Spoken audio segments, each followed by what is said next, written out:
Kembali lagi di sini bersama Bang Sotoy. Oke, pada hari ini kita akan membahas Lost in Translation yang diperankan oleh Bill Murray dan juga Scarlett Johansson. Scene pertama dalam film ini, kalian pasti langsung tahu lah, sangat mencolok. Bagian belakang agak ke bawah dari seorang wanita yang kemungkinan besar adalah Scarlett Johansson yang kita tahu sangat sensual. Tapi sebenarnya ini adalah lukisan dari John Carcere yang dinamakan Juta. Sutradara film ini, Sofia Coppola, menuangkannya dalam media film di film Lost in Translation ini. Jadi menurut gue, kenapa film ini selama filmnya tidak ada hal-hal yang kayak awalnya lagi, padahal gue kira bakalan kayak gini nih filmnya, bakalan agak-agak panas gitu, perselingkuhan panas. Ternyata yang ingin dituangkan oleh Sofia adalah, ini adalah karya seni. Seperti layaknya scene pertama ini, karya seni yang dituangkan dalam media film.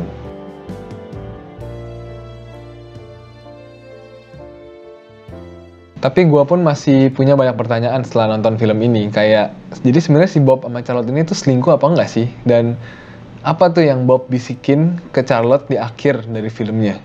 Tanpa banyak basa-basi, let's get to it. Sebelumnya, kalau kalian pernah nonton film Her yang diperankan oleh Joaquin Phoenix, itu sebenarnya kan disutradarai oleh Spike Jonze. Nah, Spike Jonze ini adalah mantan suaminya Sofia Coppola, sutradara dari Lost in Translation ini. Jadi pada saat mereka berdua nih lalu cerai, nah nggak lama kemudian film Lost in Translation ini rilis. Nah setelah itu 10 tahun kemudian baru Her rilis di bioskop. Nah jadi sebenarnya Lost in Translation ini merupakan penggambaran sebagian dari apa yang dirasakan oleh Sofia Coppola tentang perceraiannya mereka itu. Apa yang mereka rasakan selama mereka menikah dan lalu pada akhirnya bercerai. Nah, yang lucunya juga kita bisa melihat dari sisi Spike Jonze-nya, di mana 10 tahun kemudian dia merilis Her, dan itu menggambarkan kesepian yang selama ini dia rasakan dalam 10 tahun itu. Tapi setelah nontonin dua film ini, kita melihat masing-masing dari mereka tuh bukan mau saling nyalahin siapa yang salah, siapa yang jahat, siapa yang bener, melainkan mereka hanya menggambarkan masing-masing dari perasaan mereka, apa yang mereka rasakan. Dan lalu mereka tuangkan ke dalam media film sebagai suatu masterpiece gitu. I'm trying to organize a prison break. I'm looking for like an accomplice. Are you in or you out? I'm in. Melihat ke dalam Lost in Translation, pertama kita dikenalkan oleh Bob, yaitu seorang aktor pensiunan yang sekarang menjadi bintang iklan dari produk whisky di Jepang. Nah, lalu kedua kita dikenalkan oleh Charlotte, seorang istri yang menemani suaminya bekerja di sana tanpa kenal dekat dengan siapapun di Jepang. Kedua orang ini membagi suatu perasaan kesepian yang sama, tetapi kontras dengan latar belakangnya dan juga umur pernikahannya. Bob di satu sisi yang sudah lama menikah dan sudah parubaya, dan Charlotte yang masih muda dan memiliki umur pernikahan yang masih sangat muda. Film ini awalnya gue kira akan menjadi suatu perselingkuhan panas, kayak bener-bener karena cinlok, lalu karena membagi kesepian yang sama, lalu mereka pun terbawa suasana dan segala macam. Tapi enggak, ternyata film ini bener-bener cintanya itu cinta platonis. Sebagai penonton pun tuh jadi kayak tidak ada nafsu secara birahi atau apapun itu gitu. Nah tapi walaupun mereka tidak didasari oleh romantisme dan seksualisme, tapi menurut gue mereka tetap aja berselingkuh secara emosional. Charlotte di satu sisi yang seharusnya bahagia karena dia jalan-jalan ke Jepang bersama suaminya, tetapi dia tidak merasakan apapun dan juga malah kesepian, dan saat dia mencari teman curhat dengan melalui telepon ke temennya, dia malah dicuekin dan tidak dianggap. Bob di satu sisi lain, sebagai aktor pensiun yang sekarang menjadi bintang iklan whisky di Jepang, seharusnya senang karena mendapatkan job yang bagus dan dihormati oleh orang-orang di sana. Tetapi di satu sisi lain, dia tidak merasakan apapun. Dia merasakan kesepian dan merasa teralienasi oleh keadaan yang ada. Dikelilingi oleh orang-orang asing yang dia tidak mengerti bahasanya. Dia merasa semakin kesepian, dan saat istrinya menelpon dia pun, yang diomongin istrinya hanyalah warna karpet di rumah, lalu anak-anak kabarnya seperti apa. Dia tidak pernah menge-share perasaan apapun tentang kesepiannya, dan juga istrinya pun tidak menanyakan bagaimana perasaan dia di sana, sendirian atau merasa kesepian atau bagaimana.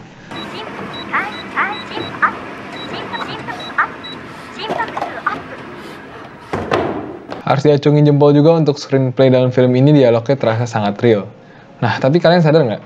Dalam film ini tuh tone-nya seperti dibuat sengaja agak remang-remang, agak warna biru, jadi kayak sensasi orang-orang lagi galau, bagaimana gitu nggak sih?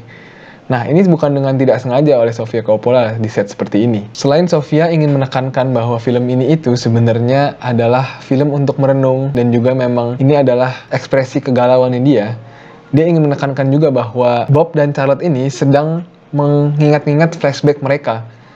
Kalian pernah nggak sih mengalami mimpi, lalu yang kalian ingat hanya sepintas-sepintas saat kalian bangun? Nah, ini kurang lebih seperti itu. Seperti saat kalian sedang mimpi dan juga kalian sedang mengingat-ingat masa lalu, pasti semuanya terasa desaturated, bukan?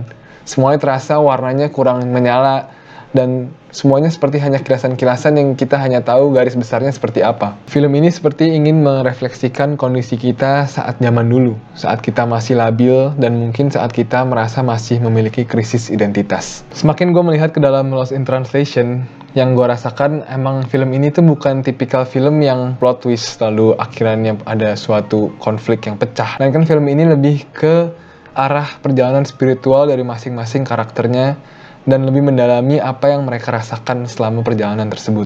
Bob dan Charlotte membagi perasaan yang sama saat mereka berada di Jepang, seperti culture shock mereka, lalu jet lag-an mereka, lalu insomnia mereka. Hal-hal ini seakan menunjukkan bahwa mereka sama-sama kesulitan dalam mencari kedamaian dan juga kebahagiaan dalam situasi mereka yang jauh dari rumah.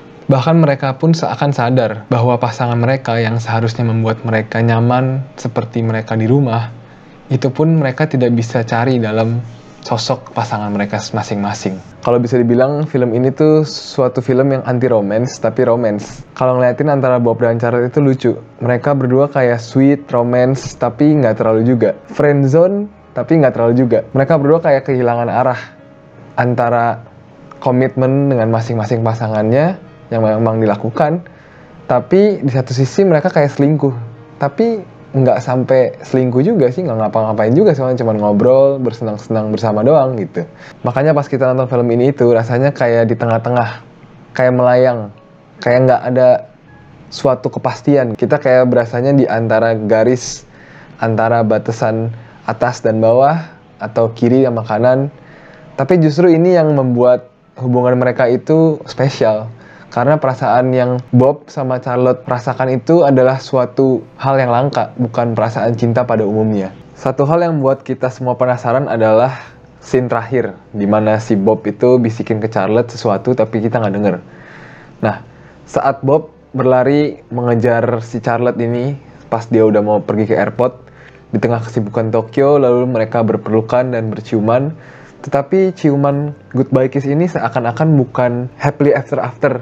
Tapi ada indikasi bahwa kayak ini adalah suatu goodbye yang indah. Kata-kata bisikan terakhir dari Bob itu dibuat sengaja tidak terdengar oleh para audiens. Emang sengaja dibuat oleh Sofia biar kita yang menerka-nerka sendiri.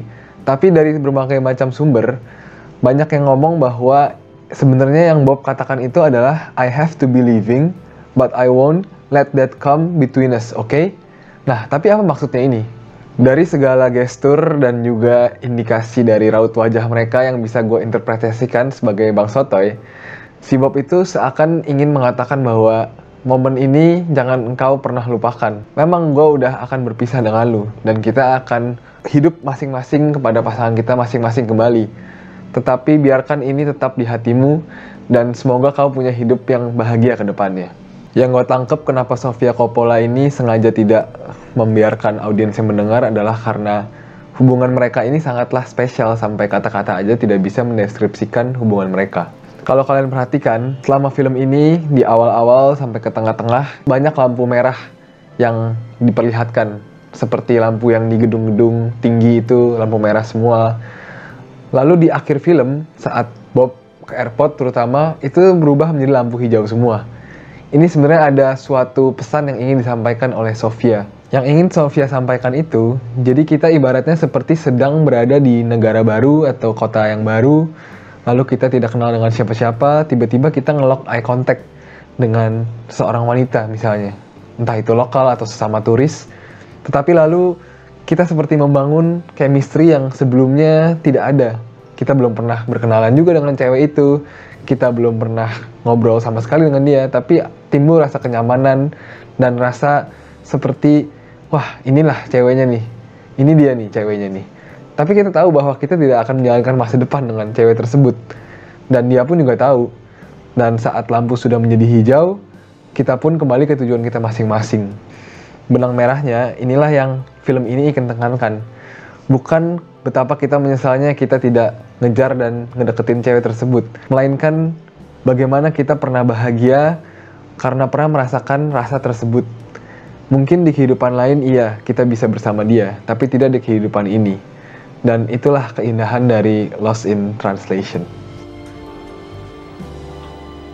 Good night.